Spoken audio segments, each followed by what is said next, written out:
Ada seseorang memahami Islam hanya dari lingkungan tempat ia tumbuh. Apa yang dilakukan orang-orang sekitarnya, itulah Islam baginya.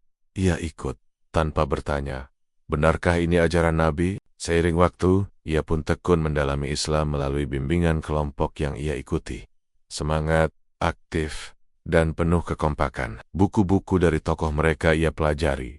Ia pegang erat. Ia merasa cukup di sana.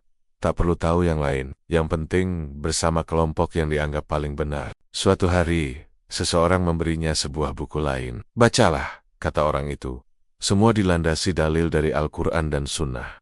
Tapi ia menolaknya. Bahkan, buku itu ia berikan ke orang lain. Ia takut, bukan karena isi buku itu sesat, tapi karena bukan berasal dari lingkaran gurunya. Saat itu, ia belum membaca satu halaman pun, tapi sudah yakin, itu bukan untuknya. Ia terlalu takut untuk tahu, namun Allah Maha membolak-balikan hati.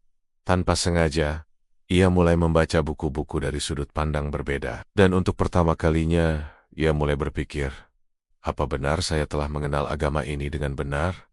Lalu ia mulai membandingkan, walau masih awam, tapi ia jujur pada dirinya sendiri. Dan perlahan timbul satu pertanyaan besar di hatinya. Mengapa banyak yang berkata berpegang pada Al-Quran dan Sunnah, tapi tak pernah memeriksa keduanya? Mengapa lebih percaya pada tokoh daripada dalil? Padahal sekarang, ilmu agama sangat mudah diakses. Al-Quran, hadis, fatwa ulama, semua bisa dicari dengan jari. Tinggal ada kemauan. Kini ia pun sadar, selama ini bukan ilmunya yang kurang, tapi keberaniannya untuk membuka hati yang belum ada. Hari ini, ia tak ingin lagi membela kelompok. Ia hanya ingin jujur. Jika benar itu dari Allah dan Rasul-Nya, maka itulah yang ia ikuti. Bukan karena siapa yang menyampaikan, tapi karena apa yang disampaikan.